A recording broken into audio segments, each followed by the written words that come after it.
Hello दोस्तों, स्वागत है आपका हमारे यूट्यूब चैनल याहू बाबा पे। इस वीडियो ट्यूटोरियल में आप सीएसएस के एडवांस सेलेक्टर्स में सूडो क्लासेस सीखने वाले हैं। हमने आपको पिछले वीडियो ट्यूटोरियल में बताया था कि हमारे पास 4 तरीके के अलग अलग सेलेक्टर्स होते हैं: सिंपल, कॉम्बिनेटर, एट्रीब्यूट और सूडो क्लासेस और सूडो एलिमेंट्स। तो इसमें से जो बाकी के 3 हैं ऊपर वाले, सिंपल, कॉम्बिनेटर, एट्रीब्यूट, ये हमने पिछले वीडियो ट्यूटोरियल में आपको सिखा दिए थे। इस वीडियो ट्यूटोरियल में आप सूडो क्लासेस सीखने वाले हैं। तो आइए देखते हैं हमारे पास कौन कौन सी सूडो क्लासेस हैं।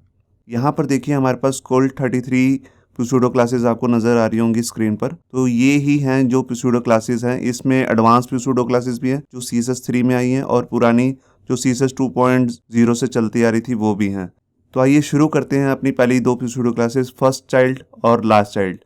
मैं आपको एक चीज़ बता दूं, जितनी भी सूडो क्लासेस होती हैं उनकी एक निशानी होती है कि उस नाम से पहले यहाँ पर एक कॉलन का साइन आता है। ये देखिए यहाँ पर सिंगल कॉलन का साइन आ रहा है यहाँ पे। तो ये ही निशानी होती है कि ये सूडो क्लासेस हैं। तो आइए शुरू करते हैं प्रैक्टिकल। तो यहाँ पर देखिए हमने एक डॉक्यूमेंट बना लिया और इसमें यहाँ पर हमारे पास एक अनऑर्डर लिस्ट है और फिर उसके बाद 3 पैराग्राफ हैं, यहाँ पर आपको दिख रहे हैं।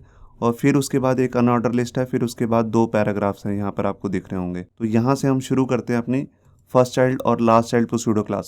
तो यहाँ पर जैसे मैंने टारगेट करना है जो भी LI हैं, ये देखिए यहाँ पर हमारे UL है और इसके अंदर LI है। तो इसमें हम लगाना चाहते हैं कि जो फर्स्ट चाइल्ड है, फर्स्ट मतलब सबसे पहला वाला, अगर हम किसी भी चीज़ के फर्स्ट वाले को टारगेट करना चाहते हैं तो हम फर्स्ट चाइल्ड यूज़ करते हैं। यहाँ पर देखिए एग्जाम्पल में यहाँ पे मैंने लिया LI, फिर उसके बाद लगाया सूडो क्लास। इसमें स्पेस नहीं आएगी, आपको ध्यान देना है। LI के बाद चाहे कोई भी टैग हो, LI के अलावा भी जितनी भी सूडो क्लासेस हैं उसमें कोई स्पेस नहीं आएगी कॉलन और उस टैग के बीच में। तो यहाँ पर मैंने लिखा LI और फर्स्ट चाइल्ड। यहाँ पर देखिए ये लग गया फर्स्ट चाइल्ड। अब मैं इसमें जैसे कलर या कोई और CSS करना चाहूँ वो भी मैं कर सकता हूँ। ये देखिए अब जहाँ जहाँ पर भी LI जो फर्स्ट चाइल्ड था उसको इसने टारगेट किया।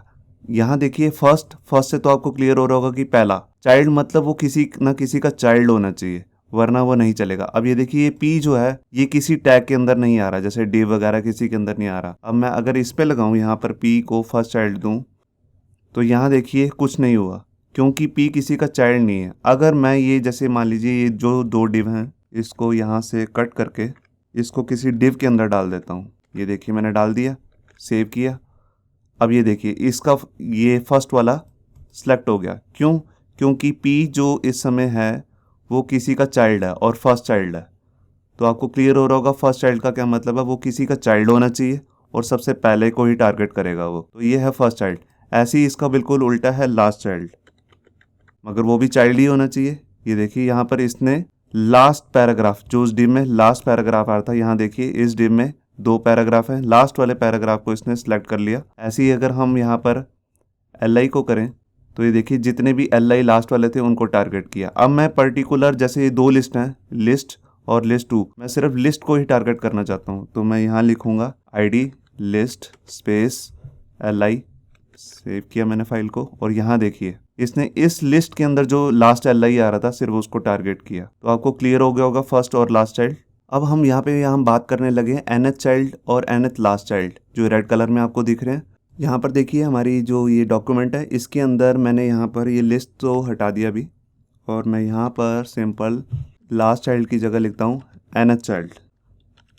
nth चाइल्ड के अंदर यहाँ पर आपके पास आएंगी राउंड ब्रेसेस, आपको दिख रहा है राउंड ब्रेसेस। इसमें आपको बताना होता है कि कौन से वाले को टारगेट करना है। जैसे फर्स्ट तो सिर्फ फर्स्ट वाले को कर रहा था और लास्ट वाला सिर्फ लास्ट वाले को कर रहा था। nth में आप बता सकते हो, जैसे मैंने इसमें लिख दिया थर्ड, तो जो भी तीसरा LI होगा मगर वो चाइल्ड ही होना चाहिए। तो देखिए इसने तीसरे दोनों UL में थर्ड वाले को सिलेक्ट कर लिया। अगर मैं यहाँ लिखूँ सेकंड, तो ये देखिए इसने दोनों LI के अंदर सेकंड वाला सिलेक्ट कर लिया। अगर मैं यहाँ पर पैराग्राफ लगाऊँ और उसके अंदर दूँ सेकंड, तो देखिए इसने सेकंड पैराग्राफ को चूज़ कर दिया। अब हम जाके वापस यहाँ पे LI कर लेते हैं और इसमें जैसे आपको दिख रहा है थर्ड वाला। अब मैं आपको बताता हूँ कि यहाँ पर आप सिंपल नंबर ही नहीं, आप इसमें कैलकुलेशंस भी कर सकते हैं। मान लीजिए मैंने इसमें लिख दिया 2n, n जो है रिप्रेजेंट कर रहा है 1 2 3 4 को, मतलब कि 2 into 0, 2 into 1, 2 into 2, जो भी वैल्यू आती है वो उसको टारगेट करेगा। अभी देखिए इसने यहाँ पर एक छोड़ के एक यहाँ पे सिलेक्ट कर लिया। तो देखिए 2 into 0, 0 तो था नहीं, 2 into 1 मतलब कि 2, तो सेकंड वाले को सिलेक्ट कर लिया। 2 3 जा 6, तो देखिए यहाँ पर एक सेकेंड 2, हाँ टू टू जा 4, सच में भूल गया बीच में, 2 2 जा 4, ये 4 वाले को सिलेक्ट कर लिया, 2 3 जा 6, तो ये छठा वाला था जो छठे वाले को सिलेक्ट कर लिया। यहाँ पर भी बिल्कुल ऐसे ही कर रहा है। मैं इसमें कोई भी कैलकुलेशन बना सकता हूँ, जैसे 3n, तो यहाँ पर 3 का टेबल इम्प्लीमेंट हो जाएगा। 3 × 1 3 जा, मतलब कि तीसरे वाला सेलेक्ट किया, फिर 3 2 जा 6 छठा वाला सेलेक्ट कर लिया, मतलब कि 2 2 छोड़ के सेलेक्ट करेगा। ऐसे ही आप 4n 5n जो मर्जी कर सकते हैं। आप इसमें 2n+1 भी कर सकते हैं। ये देखिए, ये भी कैलकुलेशन इसमें चल सकती है। ये देखिए यहाँ पर इसमें क्या है, 2n में आपका सेकंड से स्टार्ट हो रहा था, ये देखिए सेकंड से स्टार्ट हो रहा है यहाँ पे, मगर +1 में आप देखेंगे कि फर्स्ट वाले से स्टार्ट हो रहा है। मतलब कि कैसे, 2 × 0 0 +1 मतलब कि 1, तो 1 सेलेक्ट किया, 2 2 जा 4 +1 2, अच्छा 2 × 1 2 +1 3, ये थर्ड वाले को सिलेक्ट कर लिया। ऐसे 2 2 जा 4 +1 5, ये फिफ्थ वाले को सिलेक्ट कर लिया। तो यहाँ आपको क्लियर हो गया होगा NH चाइल्ड कैसे काम करता है। इसमें हम यहाँ पर माइनस वगैरह भी लगा सकते हैं। मान लीजिए मैंने यहाँ लिख दिया 3n-1, ये देखिए यहाँ पर इसने 2 2 छोड़ के सिलेक्ट करना शुरू कर दिया। यहाँ आपको क्लियर हो रहा होगा, ये वही फार्मूला है। 3 0 जा 0 0 -1 तो कुछ होता नहीं है, फिर 3 1 जा 3 -1 = 2, तो सेकंड वाले को सिलेक्ट कर लिया। फिर 3 3 जा 9 और -1 7, एक सेकंड नहीं उल्टा बोल रहा हूँ, 3 2 जा 6 -1 यहाँ पे 5 आ गया। तो आपको क्लियर हो रहा होगा यहाँ पे। अब बात करते हैं हम nth लास्ट चाइल्ड की, तो उसके लिए आपको बस यहाँ पे लिख देना है लास्ट। इसमें क्या मतलब है कि nth चाइल्ड की तरह ही बिल्कुल वर्क करेगा, मगर ये नीचे से शुरू होता है। अब यहाँ देखिए मैंने मान लीजिए इसमें कर दिया 2, तो देखिए नीचे से स्टार्ट हुआ सेकंड वाला। अगर मैं यहाँ लिख देता 1, तो देखिए फर्स्ट वाला जो नीचे से सबसे लास्ट वाला था उससे सेलेक्ट किया इसने।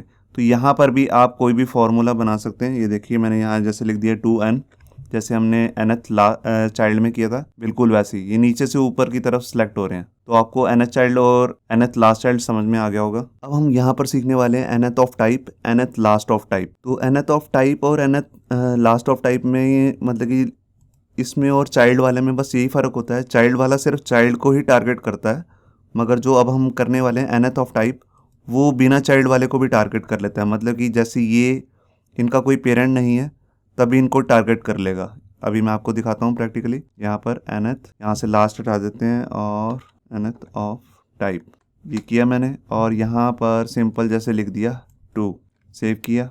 ये देखिए यहाँ पर इसने सेकंड वाले को ही टारगेट कर लिया जो li के अंदर आ रहे थे। मतलब कि इसी टाइप का li टाइप का ही जो सेकंड वाला हो कहीं पर भी उसको सिलेक्ट कर लेगा, चाहे वो चाइल्ड है चाहे वो नहीं है। अब मान लीजिए यहाँ पर मैंने p वाले को सिलेक्ट करता हूँ, यहाँ सेव किया, क्यों देखिए यहाँ पर इसने सेकंड p को सिलेक्ट कर लिया। मतलब कि पेज में जहाँ पर इसको सेकंड ये मिला उसको भी सिलेक्ट कर लिया, और जिसका कोई पेरेंट था p का, ये देखिए ये भी 2 p हैं और इसका पेरेंट था div, तो इसके अंदर भी जो सेकंड वाला था उसको भी ये टारगेट कर लेगा। मतलब कि जो चाइल्ड के बिना भी होंगे उसको भी टारगेट कर लेगा, और बिना चाइल्ड वाले हैं उनको भी टारगेट कर लेगा। इसमें आप बिल्कुल वैसे ही nth चाइल्ड की तरह फार्मूलाज भी लगा सकते हैं। जैसे मैंने लिख दिया 2n, तो ये देखिए यहाँ पर फार्मूला अभी भी वर्क कर रहा है। अगर मैं यहाँ पर li लगा के करूँ तभी ये बिल्कुल वैसे ही काम करेगा। बस इसमें चाइल्ड में और इसमें यही फ़र्क होता है nth चाइल्ड में कि ये बिना पेरेंट के भी टारगेट कर लेता है, जैसे यहाँ पर p है। अब यहाँ पर मैं दिखाता हूँ आपको nth लास्ट ऑफ टाइप। यहाँ पे मैंने किया और नीचे से जैसे कर दिया सेकंड वन, तो ये देखिए नीचे से सेकंड लास्ट सेकंड वाला इसने सेलेक्ट कर लिया। अगर मैं यहाँ पर p को करूँगा तो ये देखिए नीचे से इधर से सेकंड p ये था और इधर से इनका तो कोई पेरेंट था इसलिए इनको अलग से गिना जाएगा और इसको अलग से, तो नीचे से ये था। अगर मैं यहाँ पर 1 कर दूँ तो ये देखिए इधर से लास्ट वाला ये था और इधर से लास्ट वाला ये था, जबकि इसका कोई पेरेंट नहीं है, इसको तभी भी टारगेट कर रहा है। यही होता है nth ऑफ टाइप।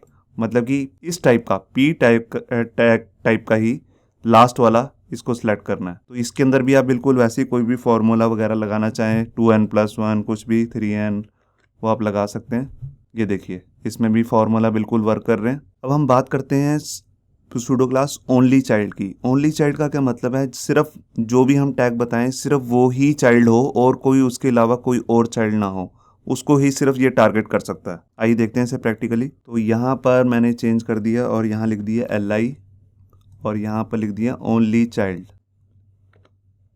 ये देखिए मैंने सेव किया, अभी कुछ नहीं होगा क्योंकि यहाँ पर आप देख रहे हैं इस यहाँ पर li, यहाँ पर बहुत सारे li आ रहे हैं, और इस ul में भी जो सेकंड ul है ये ऊपर वाला, इसमें भी बहुत सारे LI यहाँ पर आपको दिख रहे होंगे। तो यहाँ पर कोई भी कल्ला चाइल्ड नहीं है। अगर मैं यहाँ पर ये सारे LI रिमूव कर दूँ, सिर्फ एक ही LI रख दूँ, अब सेलेक्ट करूँ, सेव करूँ, तो देखिए इसको इसने रेड कर दिया क्योंकि यहाँ पर एक ही चाइल्ड है सिर्फ।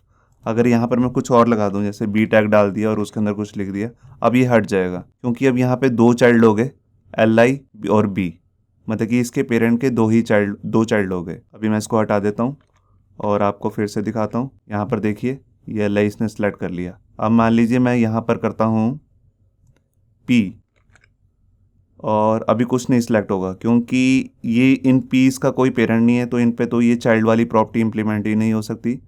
इस वाले P पर ये इंप्लीमेंट हो सकती थी अगर ये एक ही P होते। तो मैं यहाँ से एक P रिमूव कर देता हूँ। अब मैंने सेव किया फाइल को, ये देखिए इसने सिर्फ उस P को ही टारगेट किया जो खाली ओनली चाइल्ड है और उसके अलावा उसका कोई सिबलिंग नहीं है। अब बात हम करने वाले हैं ओनली ऑफ टाइप, मतलब कि इसी टाइप का ही सिर्फ उसका चाइल्ड हो और कुछ ना हो। मतलब कि वहाँ पे जैसे हम P को टारगेट कर रहे हैं तो सिर्फ P ही हो और उसके अलावा कोई और टैग हो सकता है मगर दूसरा P ना हो। इस तरह को हम कहते हैं ओनली ऑफ टाइप।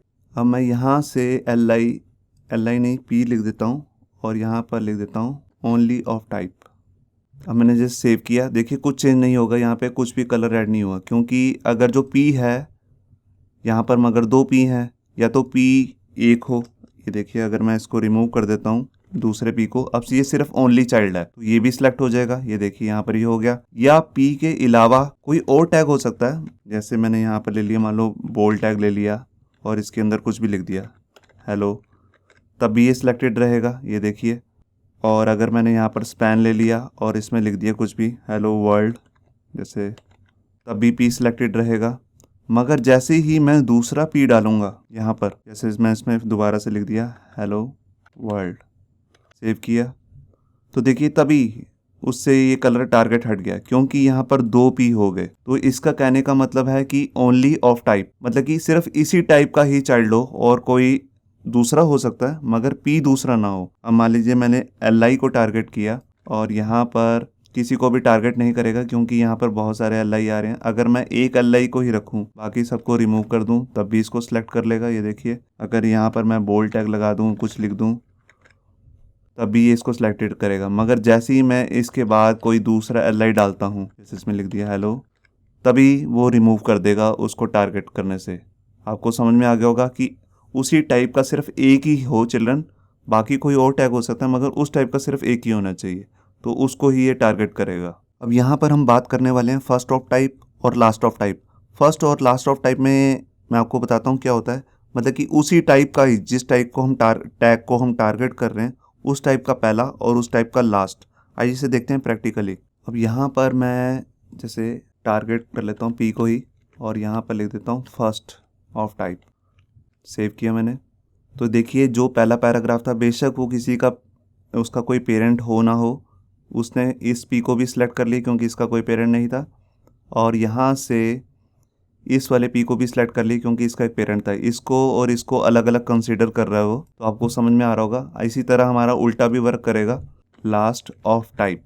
तो देखिए यहाँ से ये लास्ट था और ये भी लास्ट था, मतलब कि कहीं जहाँ जहाँ पर भी किसी का P का अगर पेरेंट होगा तो उसको अलग से, और जो विदाउट पेरेंट है, इंडिपेंडेंट है अपने आप, उसको भी अलग से ये टारगेट करेगा लास्ट वाला, इसी टाइप का जिस टैग की हम यहाँ पे बात कर रहे हैं। अगर मैं यहाँ पर LI लिख दूं और यहाँ देखूं तो देखिए इसने लास्ट वाला LI दोनों जगह टारगेट कर लिया। तो यहाँ पर फर्स्ट और लास्ट ऑफ टाइप आपको समझ में आ गया होगा। अब यहाँ पे हम बात कर रहे हैं एम्प्टी pseudo क्लास की। एम्प्टी मतलब जो बिल्कुल खाली है, उसको टारगेट करने के लिए। तो यहाँ पर मैं आपको दिखाता हूँ। जैसे मैं यहाँ पर एक एम्प्टी div डाल देता हूँ हेडिंग के बाद, और ये div बिल्कुल खाली है। तो यहाँ पर मैं गया और इसके अंदर मैंने div empty लिख दिया और मैं इस पर बॉर्डर लगा देता हूँ। मान लीजिए 3 पिक्सल का मैंने यहाँ पर बॉर्डर लगा दिया और कलर मैं कर देता हूँ रेड। तो यहाँ देखिए, यहाँ पर देखिए बॉर्डर आ गया क्योंकि ये div empty था। इसने सिर्फ उसी div को ढूंढा जो empty था। मान लीजिए यहाँ पर मैं एक div और डाल देता हूँ, सेव किया, तो देखिए यहाँ पर भी इसने इसको टारगेट कर लिया। मगर जैसे ही मैं इसके अंदर, इस div के अंदर या इस div के अंदर मैं ऊपर वाले div में स्पेस डाल देता हूँ। अब स्पेस जो है ये वाइट स्पेस कहते हैं इसे हमारे टेक्निकल इसमें। तो जैसे ये वाइट स्पेस आएगी तो वैसे ही ये इसको टारगेट अब नहीं करेगा। ये देखिए अब इसने इसको टारगेट नहीं किया। मान लीजिए मैंने इसमें कुछ एक वर्ड भी लिख दिया 1, अब इसको टारगेट नहीं करेगा। ये देखिए इस डिव को टारगेट नहीं कर रहा है। यहाँ 1 तो लिखा आ रहा है मगर इसको टारगेट नहीं कर रहा है। तो आपको समझ में आ रहा होगा, बिल्कुल नल होना चाहिए एम्प्टी, तो उसको टारगेट करेगा। अब मैं ये डिव तो रिमूव कर देता हूँ और यहाँ से मैं ये li जो है इसको टारगेट करना चाहता हूँ, ul को। मैं यहाँ से ul ये सब हटा दिए। यहाँ पर मगर एक स्पेस है, अगर मैं यहाँ पर जाके लिख दूँ ul तो इसको अभी टारगेट नहीं करेगा। ये देखिए नहीं कर रहा क्योंकि इसमें एक स्पेस आ रही है, वाइट स्पेस। मगर जैसे ही मैं इसमें गया और इसकी बिल्कुल वाइट स्पेस रिमूव कर दी, अब ये इसको टारगेट कर लेगा। ये देखिए यहाँ से इसने इसे टारगेट कर लिया। तो ये है हमारा एम्प्टी जो काम करता है। आपने किसी भी टैग को जो एम्प्टी है उसको टारगेट करना हो, आपने देखना हो कि कोई भी टैग जो एम्प्टी है उसको टारगेट करके आप उस पर कलर वगैरह बॉर्डर लगा के देख सकते हैं। अब यहाँ पर हम बात करने वाले हैं नॉट की। नॉट के अंदर जो भी हम स्पेसिफाई करेंगे क्लास वगैरह, उसको छोड़ के बाकी सबको टारगेट अगर करना हो तो हम नॉट यूज़ करते हैं। अब यहाँ पर देखिए हमारे पास 3 पैराग्राफ आ रहे हैं और यहाँ पर भी 2 पैराग्राफ हैं और इस वाले पैराग्राफ में टेस्ट क्लास लिखी हुई है। अगर मैं यहाँ पर जाके ये एम्प्टी वगैरह सब हटा देता हूँ, ये मैंने अगर सिंपल पी को अगर कलर देके मैंने टारगेट किया, मैंने इसे किया रेड, तो सारे पी सिलेक्टेड हो जाएंगे। मगर मैं यहाँ पर जो सूडो क्लास है नॉट, उसको यूज़ करता हूँ। नॉट मैं उसको टारगेट करना चाहता हूँ जिस पे टेस्ट क्लास नहीं लगी हुई, उसको छोड़ के बाकी सारे पी रेड हो जाएं। तो उसके लिए मैं यहाँ पर क्या लिखूँगा, डॉट टेस्ट। तो ये देखिए यहाँ आपको क्लियर हो रहा होगा कि सिर्फ इस पैराग्राफ को छोड़ के बाकी जितने पूरे पेज में पैराग्राफ थे उस सबको टारगेट कर लिया। तो यही नॉट का काम होता है, जो भी आप इसके अंदर डिफाइन करोगे उसको छोड़ के बाकी सबको, जो ये टारगेट यहाँ पे दिया गया उस सबको सिलेक्ट कर लेगा। अब यहाँ पर हम बात करते हैं लैंग की। लैंग का सूडो क्लास जो मतलब है, इसका मतलब है लैंग्वेज, मतलब कि आप पर्टिकुलर किसी लैंग्वेज को टारगेट करके कुछ करना चाहते हैं। अब यहाँ पर देखिए हमारे पास एक डॉक्यूमेंट में हमने 3 पैराग्राफ डाले हैं, आपको यहाँ पर भी दिख रहे होंगे। पहला जो है इंग्लिश लैंग्वेज में है, दूसरा फ्रेंच में है और तीसरा जर्मन लैंग्वेज में है। तो इसका हमने यहाँ पर HTML का जो एट्रीब्यूट होता है लैंग, उसको यूज़ किया और इसमें बताया है उसका कोड। यहाँ पर कोड होते हैं, जैसे इंग्लिश का होता है EN, फ्रेंच का होता है FR और जर्मन का होता है DE। तो ये इसके शॉर्टकट होते हैं। यहाँ पर मैंने ये लिख दिया। अब मैं इसको टारगेट करके अंदर का कुछ भी CSS कर सकता हूँ। यहाँ पर देखिए अब मैंने यहाँ पर टारगेट किया लैंग को और इसके अंदर मैंने दे दिया जैसे EN, मतलब कि जो इंग्लिश लैंग्वेज में पैराग्राफ लिखा हुआ है उसका कुछ भी जो कलर है या कुछ भी करना हो आपको, वो यहाँ से आप सेट कर सकते हो। मैं सिर्फ टारगेट करना बता रहा हूँ आपको। तो ये देखिए यहाँ पर ये रेड कलर का हो गया। अब मैं ऐसे ही EN की जगह पे यहाँ पर ले लेता हूँ FR और यहाँ पे जैसे मैंने कर दिया ग्रीन। तो देखिए इसने लैंग्वेज को देखा, फ्रेंच लैंग्वेज कहाँ पे है और वहाँ पे ग्रीन कर दिया। और ऐसे ही मैं यहाँ पर ले लेता हूँ लास्ट लैंग्वेज जो हमारी है जर्मन, उसका शॉर्ट कोड है DE। तो DE जहाँ पर मिले इसे वहाँ पर कलर हो जाए ग्रीन। तो ये देखिए, ओह ग्रीन नहीं ब्लू। तो देखिए यहाँ पर इसने ब्लू कर दिया। तो होप सो आपको यहाँ पर क्लियर हो गया होगा कि लैंग जो है कैसे वर्क करता है। मगर उसके लिए आपको HTML के अंदर लैंग नाम का एट्रीब्यूट यूज़ करना पड़ता है और उसके अंदर कोड लगाना पड़ता है कि किस लैंग्वेज में आपने अंदर की जो चीज़ लिखी हुई है। अब यहाँ पर हम बात करने वाले हैं अपने link pseudo class, hover, visited और एक्टिव सूडो क्लासेस की। ये बेसिकली ये जो चारों सूडो क्लासेस हैं ये एंकर टैग के साथ यूज होती है, मतलब कि जो लिंक बनाते हैं हम उससे। उसके अलावा भी ये जो होवर है और एक्टिव है ये तो दूसरे टैग्स के साथ भी यूज कर सकते हैं। बेसिकली इन चारों को हम अगर इकट्ठे यूज कर रहे हैं तो एंकर के साथ ही करते हैं। तो आइए देखते हैं इसे प्रैक्टिकली। तो यहाँ पर देखिए हमारे पास एक अनऑर्डर लिस्ट है और उसके अंदर LI है और हर LI के अंदर एक एंकर टैग है। यहाँ पर आपको दिख रहा होगा 4 एंकर टैग हैं। अब मैं अगर इनकी स्टाइलिंग करना चाहता हूँ कुछ भी, तो उसके लिए मैं ये यहाँ पर सूडो क्लासेस यूज़ कर सकता हूँ। तो जैसे मैंने यहाँ पर किया कि UL के अंदर जितने भी एंकर आ रहे हैं उनका लिंक। अब लिंक से क्या मतलब है, अगर उनकी स्टाइलिंग करनी है ऐसे, जैसे मैंने यहाँ पर कर दिया कलर रेड, सेव किया तो यहाँ देखिए ये रेड हो गए क्योंकि यहाँ पे मैंने एंकर पे सूडो क्लास लगाई है इसकी स्टाइलिंग करने के लिए। मगर ये काम मैं इसके बिना भी कर सकता हूँ। ये देखिए मैंने सेव किया और ये अभी भी वर्क कर रहा है। मैं यहाँ पे कोई और कलर लगा दूंगा, जैसे ग्रीन लगा दिया, तो ये देखिए अभी भी वर्क कर रहा है ये। तो ये आप लगाना चाहो या ना चाहो तो आपकी मर्जी है। ठीक है, तो ये है हमारा लिंक। अब इसके अलावा हम चाहते हैं होवर। होवर मतलब जैसे ही हमारा माउस इसके ऊपर जाए तो इसका रंग कुछ और हो जाए, तो उसके लिए प्सूडो क्लास अलग आती है। तो मैं यहाँ लिख रहा हूँ ul एंकर और उसके बाद होवर। मैंने इसका कलर जैसे चेंज कर दिया और कलर में कर दिया मैंने यहाँ पर ब्लू। अब देखिए यहाँ पर मैं जैसे ही माउस लेके जा रहा हूँ तो यहाँ पर ये कलर ब्लू होता जा रहा है। तो ये किससे हुआ? प्सूडो क्लास होवर पे। आप ये एंकर का ही नहीं, आप किसी डिव का भी होवर बना सकते हैं। जैसे ये हेडिंग आ रही है, इसका भी होवर बना सकते हैं। मैं आपको बना के दिखाता हूँ। ये देखिए H1 का जब होवर हो यहाँ पर उसका कलर ग्रीन हो जाए। तो ये देखिए अब मैं यहाँ पर माउस लेके गया, देखिए ग्रीन हो गया। हेडिंग का कलर भी ग्रीन हो रहा है। तो आप इसको ज़रूरी नहीं एंकर टैग के साथ ही, किसी भी टैग के साथ होवर यूज़ कर सकते हैं। डिव इमेज पे भी आप लगा सकते हैं। जैसे इमेज का आपने होवर पे बॉर्डर लगाना हो या बॉक्स शैडो देनी हो, वो भी आप दे सकते हैं। तो ये है होवर। अब इसके बाद आता है विस्टेड। जो विस्टेड है वो तो सिर्फ आप एंकर के साथ ही यूज़ कर सकते हैं। विस्टेड का मतलब होता है कि आप इस लिंक को एक बार क्लिक कर चुके हैं और यहाँ पर जैसे मैं इस पर कलर लगा देता हूँ ग्रीन। ये देखिए सेव किया। अभी यहाँ पर आपको दिख रहा है रेड ही हैं सारे, क्योंकि मैंने एक बार भी किसी लिंक को क्लिक नहीं किया है। अब मैं एक लिंक को क्लिक कर देता हूँ तो ये देखिए तो सारे ही ग्रीन हो गए। वैसे बेसिकली एक ही होना चाहिए था, मगर ये यहाँ पर सारे वर्क करने लग गए। तो ये जो सारे ग्रीन हो गए हैं इसका कुछ रीज़न होगा, यहाँ देखते हैं। हाँ, यहाँ पर देखिए हमने यूएल क्लोज नहीं किया था, इसलिए उसने सबका क्लिक सेम कर दिया। तो ये इसका रीज़न है, वरना एक ही लिंक पर ये दिखाता। अभी तो इसके लिए हमारे को ब्राउज़र रिफ़्रेश करना पड़ेगा और कैशिंग को क्लियर करना पड़ेगा, तब ये वापस रेड कलर के होंगे। तो विस्टेड का कलर बेसिकली होता है कि जब आप इस पे एक बार क्लिक कर दें तो ये ग्रीन ही दिखाएगा, बाकी सब रेड कलर के ही दिखते रहेंगे। अब इसमें लास्ट जो बचा है उसका नाम है एक्टिव। एक्टिव का मतलब होता है जैसे ही आप उसे प्रेस करें, एक्टिव, और यहाँ पे मैंने इसका कलर दे दिया जैसे कि पिंक। सेव किया मैंने। अब देखिए जैसे ही मैं इसको प्रेस करके रखता हूँ तब तक ये आपका पिंक दिखा रहा है, क्योंकि ये एक्टिव है। जैसे ही मैंने इसे छोड़ा वापस ग्रीन हो गया, विस्टेड कलर में आ गया। जब मैं प्रेस करता हूँ जितनी देर तक, तब तक ये पिंक रहेगा। जैसे ही मैं इस पर क्लिक करना छोड़ूंगा उसी समय ये वापस अपना विस्टेड कलर पे आ जाएगा। तो ये है यहाँ पर लिंक। होवर होता है, माउस ओवर पे वर्क करता है। विस्टेड मतलब कि आप एक बार जब क्लिक कर देंगे तो विस्टेड में जो भी आपने सीएसएस लिखी होगी तो यहाँ पे इम्प्लीमेंट हो जाएगी। एक बात मैं विस्टेड में और बताना चाहता हूँ, ये विस्टेड जो होता है ये लिंक्स में ही काम करता है और सिर्फ स्टैटिक साइट में काम करता है, डायनेमिक साइट में नहीं। डायनेमिक मतलब जो PHP वगैरह .NET वगैरह के साथ बनी होगी उस साइट पे काम नहीं करेगा। सिंपल HTML की जो वेबसाइट बनी होगी सिर्फ उसी पे ही काम करेगा। और लास्ट में है एक्टिव। एक्टिव मतलब जब तक आप उस पे माउस का बटन प्रेस रखेंगे तब तक ही वो एक्टिव माना जाएगा। तो ये है हमारे 4 लिंक के प्सूडो क्लासेस। अब यहाँ पे हम बात करने वाले हैं अपने प्सूडो क्लास टारगेट की। ये जो प्सूडो क्लास, ये नवी प्सूडो क्लास आई है CSS 3 में ही, और ये एंकर के लिए है। तो आइए देखते हैं इसे प्रैक्टिकली यूज कैसे करना है। तो यहाँ पर देखिए हमारे पास 3 अनऑर्डर लिस्ट में 3 एंकर टैग हैं, यहाँ पे आपको दिख रहे होंगे। और यहाँ पर इनमें href में यहाँ पर हैश लगा के IDs का यूज किया गया है। ये देखिए यहाँ पे यूज हो रहा है। इस तरह की लिंक्स को हम कहते हैं सेम पेज लिंक्स या इंटरनल लिंकिंग।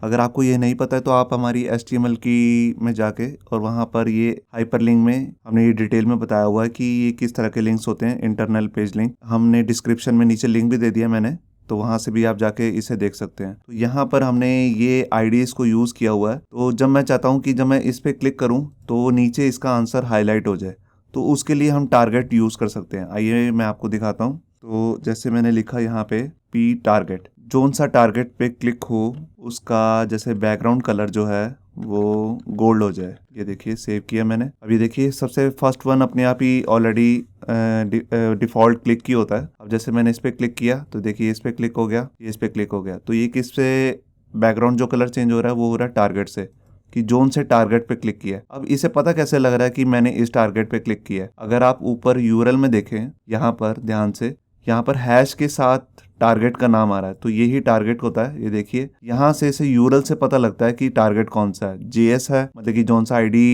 वो हैश के साथ यहाँ पे लग रहा होगा, उसी को ये टारगेट करके कर रहा है। अब जैसे मैंने इसे HTML पे क्लिक किया तो देखिए ऊपर भी HTML हो गया और यहाँ पर इसने उसी फर्स्ट वाले को ही, मतलब कि HTML वाले को ही हाईलाइट कर दिया। तो ये है यहाँ पर pseudo क्लास टारगेट। अब यहाँ पर हम बात करेंगे pseudo क्लास फोकस की। फोकस और इसके बाद जितनी भी अभी हमारे पास यहाँ पे pseudo क्लास बची हैं रूट के अलावा, रूट से पहले जितनी भी हैं यहाँ पर, ये सारी फॉर्म से रिलेटेड pseudo क्लासेस हैं। तो हम अब इसको फॉर्म पे ट्राई करेंगे। तो यहाँ पर देखिए हमने अपने HTML के डॉक्यूमेंट में यहाँ पर एक फॉर्म क्रिएट कर लिया है। यहाँ पे दो जो टेक्स्ट की फील्ड दिख रही है आपको टेक्स्ट दिखेंगी, ये इनकी टाइप है टेक्स्ट। जो तीसरी है वो है नंबर, इसमें आपको दिख रहा है नंबर इंक्रीमेंट और डिक्रीमेंट हो रहा है।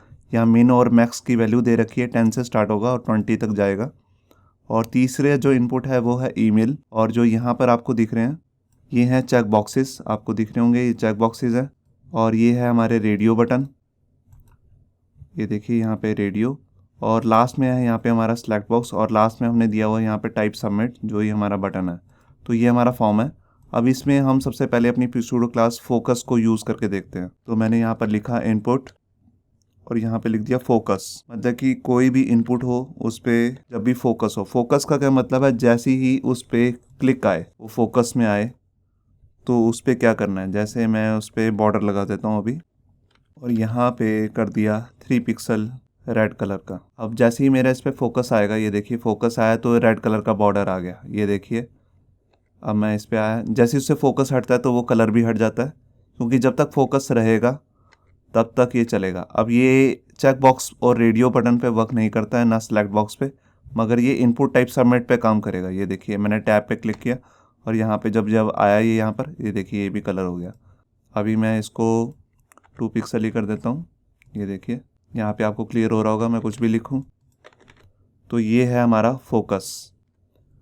अब यहाँ पे हम बात करेंगे चेक्ड की। जो चेक्ड नाम का ये जो pseudo क्लास है, ये सिर्फ चेक बॉक्स के साथ और आपके इनपुट टाइप रेडियो के साथ ही वर्क करता है। अब यहाँ पर देखिए हम यहाँ पर ले लेते हैं इनपुट, और यहाँ पे हम अपने एट्रीब्यूट सेलेक्टर पहले यूज़ करते हैं जो हमने अपने पिछले वीडियो में डिस्कस किया था। और यहाँ पे मैंने दे दिया टाइप, जो इनपुट टाइप है अगर किसी की हो चेक बॉक्स, तो मेरे को यहाँ पर उसकी CSS करनी है। तो चेक बॉक्स पे मैं अभी यहाँ पर आपको बॉक्स शेडो लगा के दिखाता हूँ, बॉक्स शेडो। और यहाँ पर मैंने उसको दे दिया 0, एक्स एक्सिस वाई एक्सिस से भी 0, और उसकी ब्लरनेस भी 0, और उसकी थिकनेस मैंने दे दी 3 पिक्सल और रेड कलर की। तो ये बॉक्स शेडो है। अगर आपको बॉक्स शेडो नहीं पता तो आप हमारी पिछली वीडियो भी जाके देख सकते हैं जो बॉक्स शेडो से रिलेटेड है CSS की। तो यहाँ पर अभी देखिए मैंने सिंपल लिखा, जितने भी चेक बॉक्सेस हैं वो रेड कलर की, उन पे बॉक्स शेडो लग जाते, देखिए सब पे लग गई। मगर यहाँ पे मैं बात कर रहा हूँ चेक्ड की। चेक्ड का मतलब जब इन पे क्लिक हो तब ये रेड हो, ये देखिए। अब मैंने क्लिक किया तो ये रेड हो गया, अब ये रेड हो गया। जो हमारी ये इनपुट टाइप चेक बॉक्स होते हैं और रेडियो होते हैं, इन पे बॉर्डर वर्क नहीं करता है, तो बॉक्स शेडो से हम इस पे इस तरह का बॉर्डर वगैरह लगा के देख सकते हैं। ये देखिए जब मैं हटाऊंगा तो ये हट भी रहे हैं बॉक्स शेडो। तो आपको समझ में आ रहा होगा कि चेक कैसे काम करता है। ऐसे ही ये रेडियो के साथ भी काम कर सकता है। ये देखिए मैंने अगर यहाँ लिख दिया रेडियो, तो अब जिस पे मैं क्लिक करूँगा जोन सा सिलेक्टेड होगा, दोनों में से कोई रेडियो में एक ही हो सकता है, तो उस पे ये बॉर्डर बॉक्स शेडो लगी जा रही है। अब मैं आपको इसका एक और एग्जांपल दिखाता हूँ। मैं कहता हूँ जो इनपुट टाइप रेडियो है जब भी उस पर चेक्ड हो, इसमें मैं यहाँ पर अपने सबसे पहले कॉम्बिनेटर सेलेक्टर यूज़ कर लेता हूँ प्लस करके, जिसका नाम था एडजेसेंट सेलेक्टर्स। तो यहाँ पर अगर आपको ये नहीं पता है तो आप हमारी पिछली वीडियो जाके देख सकते हैं। तो यहाँ पर मैंने इसको कर दिया लेबल। इसका मतलब है कि इस जिस पे क्लिक हो उसके इमीडिएट बाद जो लेबल आ रहा हो, प्लस का मतलब एडजेसेंट सिबलिंग है इसका। तो एडजेसेंट सिबलिंग मतलब कि इसके इमीडिएट बाद जो इसका सिबलिंग है, मतलब कि लेबल जो है, जैसे मैं आपको दिखाता हूँ यहाँ पे ये रेडियो है, इसके इमीडिएट बाद जो ये लेबल आ रहा है इसका कलर रेड हो जाए। मैं ऐसा कुछ करना चाहता हूँ तो मैं ऐसा भी कर सकता हूँ। ये देखिए मैं यहाँ पर वापस किया और यहाँ पे मैंने कलर जो है वो रेड दे दिया। तो ये देखिए अब जब मैं इस पर क्लिक करूँगा देखिए रेड हो गया, और जब मैं इस पर क्लिक करूँगा तो ये रेड हो गई। ये भी एक ट्रिक है, तो आप इसे ऐसे भी यूज़ कर सकते हैं चेक्ड को।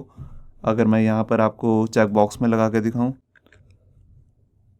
तो ये देखिए जिस पे मैं क्लिक करता जा रहा हूँ उसका जो एडजेसेंट सिबलिंग है, मतलब कि नेक्स्ट वाला जो उसका लेबल है, उसका कलर रेड होता जा रहा है। अब बात हम कर रहे हैं डिजेबल और इनेबल की। ये CSS और HTML में नया फीचर आया है इनेबल और डिजेबल, मतलब कि आप इसे डिजेबल कर सकते हैं, पहले भी था मगर हम किसी और तरीके से यूज़ करते थे इसे। तो CSS में अब नया फीचर जो है ये pseudo क्लास जो है, इसको देखते हैं प्रैक्टिकली कैसे यूज़ करना है। तो देखिए अभी तो जितने भी हमारे पास इनपुट आ रहे हैं वो सारे इनेबल हैं, तो मैं एक को जाके डिजेबल भी कर देता हूँ। मान लीजिए जो सेकंड वाला है इनपुट टाइप, इसमें मैंने लिख दिया डिजेबल्ड। डिजेबल मैंने सेव किया फाइल को और ये देखिए अब ये डिजेबल हो गया। ना मैं इसमें कुछ लिख सकता हूँ, ना मैं इसमें कुछ कॉपी कर सकता हूँ, मगर मैं ऊपर वाले में कुछ भी कर सकता हूँ, नीचे वाले में भी कुछ भी कर सकता हूँ, मगर यहाँ पर मैं कुछ नहीं कर सकता क्योंकि ये डिजेबल्ड है। अब मैं आपको इनेबल और डिजेबल वालों की CSS करके दिखाता हूँ। तो मैंने यहाँ पर लिखा इनपुट, यहाँ पर मैं यही ले लेता हूँ अपनी कॉम्बिनेटर सेलेक्टर के लिए। यहाँ पर एट्रीब्यूट सेलेक्टर में मैंने यहाँ पर लिख दिया टेक्स्ट। वैसे मैं अगर ऐसे बात करूँ, एक सेकेंड यहाँ गड़बड़ हो गई है। यहाँ पर मैं अगर इस पर बॉर्डर लगा दूँ और इसको मैं कर दूँ 2 पिक्सल सॉलिड ब्लू कलर का, तो देखिए इस समय ये दोनों सिलेक्टेड हो गए, मगर मैं सिर्फ इनेबल वालों की बात कर रहा हूँ। जो टेक्स्ट वाले हैं वो इनेबल हो जाएं, तो यहाँ पे मैं लिख दूंगा इनेबल्ड। जो इनेबल्ड हैं सिर्फ वो ही ब्लू कलर के हों। तो देखिए ये इनेबल है, इसी में मैं राइट कर सकता हूँ, कुछ भी कॉपी कर सकता हूँ, मगर जो डिजेबल वाला देखिए वो नहीं हुआ। और अगर मैं यहाँ पे लिख दूँ जो डिजेबल्ड वाले हैं, अगर आपको उनकी CSS करनी है तो सिंपली आपको बस pseudo क्लास डिजेबल्ड लिख देनी है, तब भी आप इसे ऐसे यूज़ कर सकते हैं। तो देखिए डिजेबल्ड वाले पे हो गया। अगर मैं यहाँ से ये हटा भी दूँ तो उस पूरे पेज में जो भी जितने भी सारे इनपुट आ रहे हैं सिर्फ यही वाला डिजेबल्ड है, तब भी यही सिलेक्टेड रहेगा। ये देखिए, तो ये है इनेबल्ड और डिजेबल्ड में फ़र्क। अब मैं यहाँ पे आपको इनेबल्ड दोबारा करके दिखाता हूँ। अब ये पूरे पेज में चेक करेगा, जहाँ जहाँ पर भी सारे इसको इनेबल मिले उन सबको इसने कर दिया, जबकि ये भी इनेबल्ड ही है अभी, मगर यहाँ पर हमारा ये बॉर्डर वर्क नहीं करता है। तो यहाँ पे हम बॉक्स शैडो लगा के भी वर्क करके देख सकते हैं। अब यहाँ पर हम बात कर रहे हैं नई pseudo क्लासेस जो थी। CSS3 में 2 नई pseudo क्लासेस आई हैं, उनका नाम है रिक्वायर्ड और ऑप्शनल। रिक्वायर्ड मतलब कोई फील्ड आपको रिक्वायर्ड हो तो आप उस पर रिक्वायर्ड के साथ CSS यूज़ करके देख सकते हैं, और ऑप्शनल मतलब डालना ज़रूरी नहीं है, ऑप्शनल है तो उसकी भी आप अलग से CSS कर सकते हैं। तो मैं अभी एज और ईमेल को रिक्वायर्ड कर देता हूँ और फर्स्ट नेम को, तीनों को नहीं, सिर्फ मतलब कि फर्स्ट नेम को और एज को रिक्वायर्ड कर देता हूँ। तो यहाँ पर मैं आपको दिखाता हूँ। यहाँ पर ये नेम जो है पहले से रिक्वायर्ड हो रखा है, फर्स्ट नेम, और अब मैं ईमेल को भी रिक्वायर्ड कर देता हूँ। ये देखिए मैंने रिक्वायर्ड कर दिया। रिक्वायर्ड मतलब ये ज़रूरी है। अब क्या होगा, मैं आपको यहाँ से ये भी हटा देता हूँ बॉर्डर। जब मैं रिक्वायर्ड, वैसे मैं आपको बता देता हूँ किस लिए यूज़ होता है। रिक्वायर्ड मतलब ये फील्ड डालनी ज़रूरी है। अगर इसको बिना डाले ही कोई सबमिट पे क्लिक करेगा तो यहाँ पर ये मैसेज आ जाएगा कि ये फील्ड डालनी ज़रूरी है। अगर इसको डाल दिया फिर सबमिट किया तो ये भी फील्ड डालनी ज़रूरी है, क्योंकि ये रिक्वायर्ड लिखा हुआ है इस पर।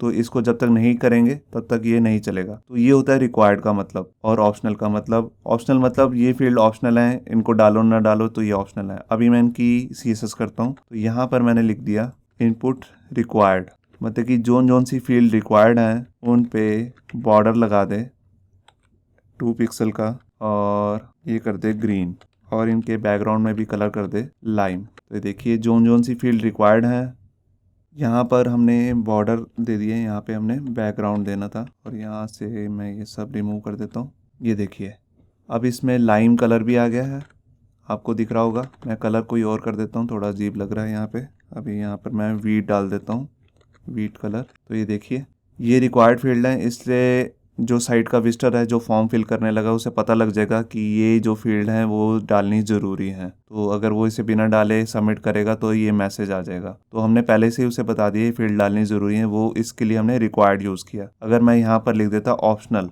ऑप्शनल मतलब जो डालनी ज़रूरी नहीं है, आप डालो ना डालो, तो वो सारी फील्ड सिलेक्टेड हो गई है। देखिए यहाँ पर ये भी सिलेक्ट हो गया, ये भी सिलेक्ट हो गया। मैं इन पे भी कर सकता हूँ ऐसे, इसलिए मेरे को यहाँ पर बॉर्डर नहीं बॉक्स शैडो देना पड़ेगा।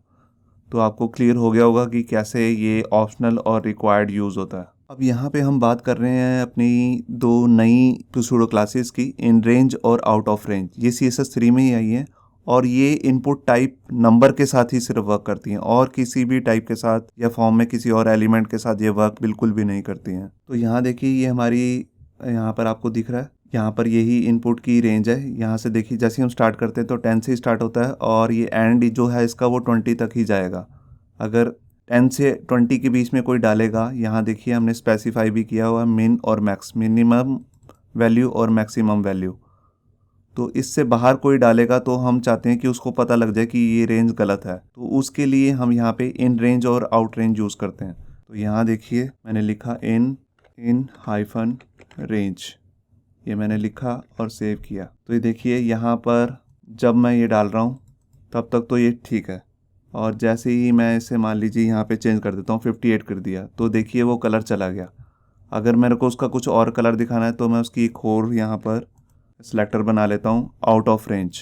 आउट ऑफ रेंज में मैं यहाँ पर उसके बैकग्राउंड में पिंक कलर देता हूँ, जिससे पता लग जाए कि वो एरर है। तो यहाँ पे दे दिया रेड कलर, और यहाँ पे 1 पिक्सल का कर लेता हूँ मैं यहाँ पर, और यहाँ पर भी 1 पिक्सल का, ये किया। अब देखिए जैसे ही मैं यहाँ पे स्टार्ट करूँगा, यहाँ से पहले से ही ये बीट कलर आ रहा है क्योंकि ये अभी इन रेंज में है, मगर देखिए ये 20 से ऊपर नहीं जा रहा है। अगर जैसे ही कोई यहाँ पर लिख देता है 30, तो उसे एकदम पता लग जाएगा कि भैया ये रेंज गलत है। अगर कोई खाली 3 भी डाल देगा तब भी ये रेंज में नहीं है, क्योंकि 10 से 20 तक की एक रेंज बनाई गई है, 10 से 20। तो यहाँ पर आपको क्लियर हो गया होगा कि इन रेंज मतलब कि जब रेंज के अंदर आ रहा है 10 से 20 के बीच में, तो ये वर्क करेगा। आप कोई भी रेंज अपनी बना सकते हैं। और एक है आउट ऑफ रेंज, मतलब कि जैसे ही उस रेंज से बाहर कोई जाके फील्ड डालेगा तो उसे इमीडिएट पता लग जाएगा, अगर हमने CSS कर रखी होगी, कि ये जो हमने रेंज डाली है वो गलत है। यहाँ पर हम 13 तो डाल सकते हैं, मगर 30 या 3 या कुछ और नहीं डाल सकते। अब यहाँ पे हम बात करने लगे हैं रीड ओनली और रीड राइट। तो ये भी हमारे पास CSS 3 में नई सूडो क्लासेस आई हैं। रीड ओनली मतलब कि आपने किसी फील्ड को अगर रीड ओनली दे दिया कि आप उसमें कुछ राइट ना कर सकें, सिर्फ पढ़ सकें, रीड कर सकें, तो वो होती है रीड ओनली। और ऐसी होती है रीड राइट, जिसमें आप राइट भी कर सकते हैं, जो बाय डिफ़ॉल्ट होती है रीड राइट। अब जहाँ आपको दिख रहा है यहाँ पे लास्ट नेम, यहाँ पे डिजेबल किया हुआ है। अब मैं इसका डिजेबल हटा देता हूँ और यहाँ पे लिख देता हूँ रीड ओनली। यहाँ सेव किया मैंने, और यहाँ देखिए यहाँ पे आप कुछ राइट नहीं कर पा रहे। अगर यहाँ मैं पहले से ही कोई वैल्यू दे दूँ और इसमें लिख दूँ हेलो, ये देखिए मैं इसमें कुछ चेंज नहीं कर पा रहा उसे। मैं सिर्फ उसे पढ़ सकता हूँ, कॉपी वगैरह कर सकता हूँ, मगर मैं इसमें कुछ लिख नहीं सकता। मगर ऊपर वाले में मैं कुछ भी लिख सकता हूँ। तो यहाँ से आपको क्लियर हो रहा होगा रीड ओनली का क्या मतलब है। रीड राइट लिखने की कोई ज़रूरत नहीं होती, मगर हम उसकी CSS कर सकते हैं। तो आइए देखते हैं रीड ओनली की CSS कैसे करते हैं। तो यहाँ पर जो ये इन रेंज और आउट रेंज है, इसको मैं हटा रहा हूँ अभी, और यहाँ मैंने लिख दिया रीड ओनली। यहाँ सेव किया। यहाँ देखिए ऑटोमेटिकली जो रीड ओनली था उसके ऊपर CSS लग गई। तो ये होता है रीड ओनली का मतलब। यहाँ से आप अपने अगर क्लाइंट को कुछ बताना चाहते हो, यहाँ की कुछ भी CSS करना चाहते हो, तो वो सिर्फ रीड ओनली पे अगर आप इम्प्लीमेंट करना चाहते हो, बताना चाहते हो कि आप इसमें कुछ राइट नहीं कर सकते, सिर्फ रीड कर सकते हो। अगर मैं यहाँ लिख दूँ रीड राइट, तो देखिए वो सारी फील्ड सेलेक्ट होगी जिन पे हम रीड भी कर सकते हैं, राइट भी कर सकते हैं। यहाँ देखिए मैं इसमें कुछ भी राइट भी कर पा रहा हूँ और रीड भी कर पा रहा हूँ। मैं इसमें कॉपी करके इसे कॉपी भी कर सकता हूँ और इसमें राइट तो कर ही पा रहा हूँ। तो ये होता है रीड राइट, और एक होता है रीड ओनली, जिसमें आप सिंपल रीड कर सकते हैं, कुछ राइट नहीं कर सकते। अब यहाँ पे हम बात करने वाले हैं वैलिड और इनवैलिड की। वैलिड और जो इनवैलिड हैं, ये प्रॉपर्टीज उस टेक्स्ट में, जैसे ईमेल जो नई नई हमारे पास टाइप्स आई हैं, ईमेल हो गया, टेलीफोन हो गया, तो उनमें ये यूज़ कर सकते हैं। अगर कोई वैलिड वैल्यू डालेगा तो वैलिड हम उस पर सूडो क्लास लगा के उस पर CSS कर सकते हैं। अगर कोई इनवैलिड डाल रहा है, यही बेसिकली हम ज़्यादा यूज़ करते हैं इनवैलिड। अगर कोई इनवैलिड डालने लगा उसमें वैल्यू, तो इमीडिएट उसे पता लग जाए कि ये इनवैलिड वैल्यू है। आइए देखते हैं इसे प्रैक्टिकली। अब यहाँ पर देखिए हमारे पास एक ईमेल है और यहाँ पर एक नंबर है। हम ईमेल वाले को टारगेट करके यहाँ पर इसकी वैलिड और इनवैलिड प्रॉपर्टी यूज़ करते हैं। तो आइए देखते हैं। यहाँ पर मैं ये सब रिमूव कर देता हूँ, ये मैंने रिमूव कर दिया और यहाँ पर लिख दिया इनवैलिड। पहले मैं आपको इनवैलिड बताता हूँ क्योंकि वही ज़्यादा प्रॉपर्टी यूज़ होती है फॉर्म्स में। ये भी एक CSS 3 में नई सूडो क्लास है, वैलिड और इनवैलिड। तो यहाँ पर मैंने इसका कलर जो है रेड कर दिया और इसको कर दिया पिंक, ताकि एरर सा लगे।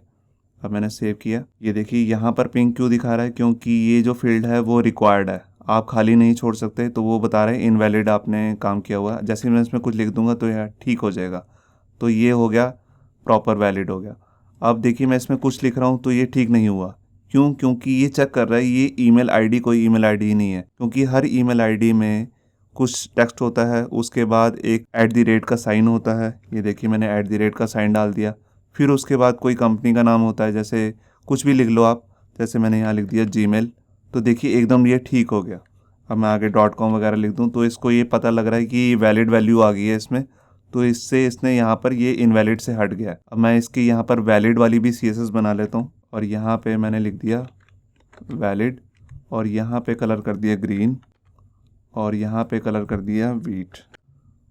ये देखिए जो वैलिड फील्ड आ रही हैं उनमें तो वैसे ही दिख रहा है। यहाँ पे देखिए जैसे मैंने दोबारा से कोई ईमेल आईडी डाल रहा हूँ, मैंने @ डाला, इसके बाद लिख दिया Gmail, तो देखिए वो वैलिड वाली CSS उस पर लगने लग गई pseudo क्लास। तो यहाँ पर आपको क्लियर हो रहा होगा। अब मैंने इसके अंदर जैसे ही कुछ लिखा तो ये अपनी वैलिड हो गया वैल्यू। तो ये आपको क्लियर हो गया होगा वैलिड और इनवैलिड क्या होता है। अगर आपने पर्टिकुलरली खाली ईमेल वाले को ही टारगेट करना है और ये दोनों प्रॉपर्टी उसके लिए बनानी है तो यहाँ पर आप अपने एट्रीब्यूट सेलेक्टर भी यूज़ कर सकते हैं साथ में इसके। तो जैसे मैंने यहाँ दे दिया टाइप और इसमें मैंने लिख दिया ईमेल और यही मैं कॉपी करके वैलिड वाले में भी डाल देता हूँ। अब ये पूरे पेज में नहीं है, जहाँ पर ईमेल वाली आ रही है सिर्फ उसी को टारगेट करेगा।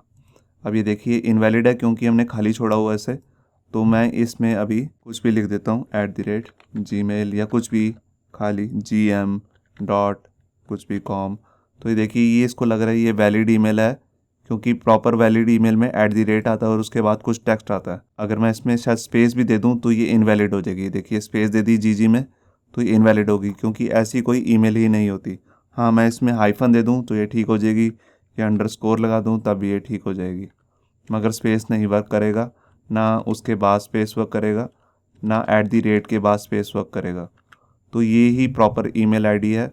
तो जो वैलिड है उस पर वैलिड वाली CSS लगी और जो इनवैलिड है उस पर इनवैलिड। इससे जो साइट का विजिटर्स होता है उसको बेसिकली पता लग जाता है कि मैं गलत कर रहा हूँ, फॉर्म गलत फिल कर रहा हूँ। अब यहाँ पर हम अपनी सेकंड लास्ट pseudo क्लास जिसका नाम है डिफ़ॉल्ट उसके बारे में बात करने लगे हैं। डिफ़ॉल्ट मतलब पहले से ही वहाँ पर कुछ क्लिक हो रखा हो या उस पर वैल्यू आ रही हो। ये जो डिफ़ॉल्ट नाम की pseudo क्लासेस है ये बेसिकली 3 चीज़ों के साथ ही आप यूज़ कर सकते हो। या तो आप इसे इनपुट टाइप चेकबॉक्स के साथ यूज़ कर सकते हो, या इनपुट टाइप रेडियो के साथ यूज़ कर सकते हो, या तीसरा ऑप्शन टैग होता है जो सेलेक्ट टैग के अंदर यूज़ होता है, या उसके साथ आप इसे यूज़ कर सकते हो। तो आइए देखते हैं इसे प्रैक्टिकल। अब यहाँ देखिए जो हमारा ये चेक बॉक्सेस हैं सारे अनसेलेक्टेड हैं। मैं चाहता हूँ जैसे ही फॉर्म ओपन हो, रिफ़्रेश हो, तो कोई एक चेक बॉक्स पहले से हम सिलेक्टेड कर देते हैं, तभी हम डिफ़ॉल्ट वैल्यू को टारगेट कर सकेंगे। तो यहाँ पर मैं गया और यहाँ पर मैंने 1 सेकेंड वाले को यहाँ लिख दिया चेक्ड। सेव किया मैंने फाइल को। ये देखिए जैसे ही पेज रिफ़्रेश हुआ तो यहाँ पर चेक्ड आ रहा है ऑलरेडी। अब मैं इसको हटा देता हूँ और दोबारा से पेज को रिफ़्रेश करता हूँ तो ये देखिए चेक्ड आ रहा है। तो ये है चेक्ड। अब मैं इसका मतलब यहाँ पर मैं गया और ये वैलिड इनवैलिड सब हटा देता हूँ और यहाँ पर मैं इनपुट टाइप मैंने यहाँ लिख दिया डिफ़ॉल्ट। जिसके अंदर डिफ़ॉल्ट वैल्यू आ रही हो उसका जो बॉक्स शेडो है वो लग जाए उस पर, क्योंकि चेक बॉक्स पे बॉर्डर तो नहीं लगता है। बॉक्स शेडो यहाँ पे 0 0 0 ब्लरनेस दे दी मैंने और फिर इसके बाद बॉर्डर दे दिया उसको जो है 3 पिक्सल का और दे दिया रेड कलर। यहाँ देखिए सेव किया मैंने फाइल को। यहाँ देखिए जो डिफ़ॉल्ट है, देखिए बटन को उसने ऑलरेडी यहाँ पर डिफ़ॉल्ट सेट कर रखा है, ये तो ऐसे ही होता है। मगर यहाँ पे चेक बॉक्स को देखिए अपने आप इसने रेड कर दिया। इससे ये देख रहा है कि जो डिफ़ॉल्ट वैल्यू मगर ऑलरेडी सिलेक्टेड है उसको इसने टारगेट कर दिया। तो मैंने आपको बताया ये चेक बॉक्स के साथ आप यूज़ कर सकते हो या रेडियो बटन के साथ आप यूज़ कर सकते हो। किसी एक में आप सिलेक्टेड लिख दोगे तो उसके ऊपर आप कुछ CSS लगाना चाहो वो भी आप कर सकते हो। जैसे मैं यहाँ पर प्लस लगा के मैंने लेबल लिख दिया, सेव किया, तो अब ये सिलेक्टेड हो गया और मैं इसमें कलर फिल कर देता हूँ रेड। तो ये देखिए जो चेक्ड है ऑलरेडी जो डिफ़ॉल्ट है, पेज जैसे ही रिफ़्रेश होगा जो उनसी वैल्यू चेक बॉक्स में या रेडियो में या यहाँ पर ऑप्शन में ऑलरेडी सिलेक्टेड होगी तो वो ऑटोमेटिकली रेड हो जाएगी। अब मैं आपको यहाँ पर एक चीज़ और करके दिखाता हूँ। जैसे ये जो सिलेक्ट है इसमें भी ऑप्शन टैग आ रहे हैं जो जितने, इसमें भी एक वैल्यू को सिलेक्टेड लिख देता हूँ। जैसे मान लीजिए इंडिया को मैंने लिख दिया सिलेक्टेड। पेज रिफ़्रेश किया तो देखिए यहाँ पे ऑलरेडी इंडिया सिलेक्टेड आ रहा है। तो इसको भी मैं कुछ कर सकता हूँ। तो यहाँ पर मैंने लिखा ऑप्शन जो उनसी वैल्यू डिफ़ॉल्ट है उसका कलर रेड करके देखते हैं। अभी ये तो नहीं हुआ, हाँ ये देखिए रेड हो रहा है। यहाँ नहीं पता लग रहा है, जब मैं अंदर खोल रहा हूँ तो देखिए यहाँ पे रेड नज़र आ रहा है। आपको क्लियर हो रहा होगा इंडिया का कलर रेड क्यों हो रहा है। तो यही इसकी बात है कि ऑप्शन यहाँ पर डिफ़ॉल्ट जो वैल्यू है वो है इंडिया, सिलेक्टेड है तो उसको इसने रेड कर दिया। तो यही होता है डिफ़ॉल्ट का मतलब, ये सिर्फ चेक बॉक्स पे, रेडियो पे या ऑप्शन टैग पे ही आप यूज़ कर सकते हो। हमारे पास यहाँ पर लास्ट pseudo क्लास बची है जिसका नाम है रूट। रूट बेसिकली हम पहले भी एक वीडियो बना चुके हैं जिसका नाम था CSS वेरिएबल्स। अगर आप इसके बारे में डिटेल में देखना चाहते हैं रूट कैसे वर्क करता है तो आप वो वीडियो में भी देख सकते हैं। यहाँ पर हम थोड़ा फास्ट में इसे बता देते हैं कि रूट किस लिए यूज़ होता है, क्योंकि इसके अंदर वेरिएबल नाम की एक प्रॉपर्टी यूज़ होती है और वेरिएबल्स बनते हैं। तो अगर आपको डिटेल में देखना है तो आप वो वीडियो देख लीजिए। हम डिस्क्रिप्शन में यहाँ पर नीचे एक लिंक दे देंगे आपको CSS वेरिएबल्स का, जिसमें आप रूट की डिटेल्स देख सकते हैं। मगर यहाँ पे हम आपको थोड़ा फास्ट में बता रहे हैं। यहाँ पर देखिए हमारे पास एक डॉक्यूमेंट है और यहाँ पर हम सबसे पहले ऊपर अपना रूट pseudo क्लास डिफाइन कर लेते हैं। जो रूट होता है वो बेसिकली हम इसलिए यूज़ करते हैं ताकि हम इसमें कुछ ऐसी वेरिएबल्स बना लें जो हम बार बार यूज़ कर सकते हैं। तो यहाँ पर हमने एक वेरिएबल बना लिया, जैसे मेन कलर नाम से हमने बना लिया और इसमें कलर भर दिया हमने ब्लू। ये हमने एक वेरिएबल बना लिया। अगर आप इसे डिटेल में समझना चाहते हैं कि ये वेरिएबल कैसे वर्क करता है तो आप हमारी CSS वेरिएबल्स नाम की वीडियो देख सकते हैं। अब मैं इसे कहीं यूज़ करना चाहता हूँ, मान लीजिए हेडिंग में, तो मैं यहाँ पर जाऊँगा और यहाँ पर मैंने लिखा कलर और यहाँ पर मैं एक फंक्शन यूज़ करूँगा जिसका नाम है var मतलब वेरिएबल। कौन सा वेरिएबल मैं इसके अंदर जाके बताऊँगा, हाइफन मेन कलर। अब ये मैंने यहाँ पे यूज़ किया और इसको सेव किया और ये देखिए ये कलर ब्लू हो गया।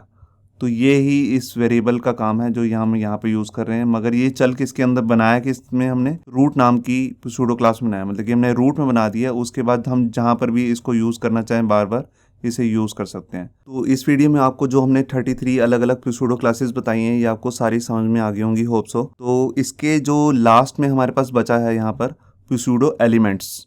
हमने बाकी सारे कर लिए, सिंपल, सेलेक्टर, कॉम्बिनेटर, एट्रीब्यूट और pseudo क्लासेस सारी कर लिए। अब हमारे पास बचे हैं pseudo एलिमेंट्स, वो हम अपनी नेक्स्ट वीडियो में आपको समझाने वाले हैं, तो आप वो वीडियो देखना मत भूलिए। होप सो आपको ये हमारा वीडियो ट्यूटोरियल अच्छा लगा होगा। अगर अच्छा लगा है तो वीडियो को प्लीज़ लाइक करना मत भूलिए। अगर आप ऐसे ही रेगुलर अपडेट्स चाहते हैं तो हमारे चैनल याहू बाबा को सब्सक्राइब करना मत भूलिए। Thank you.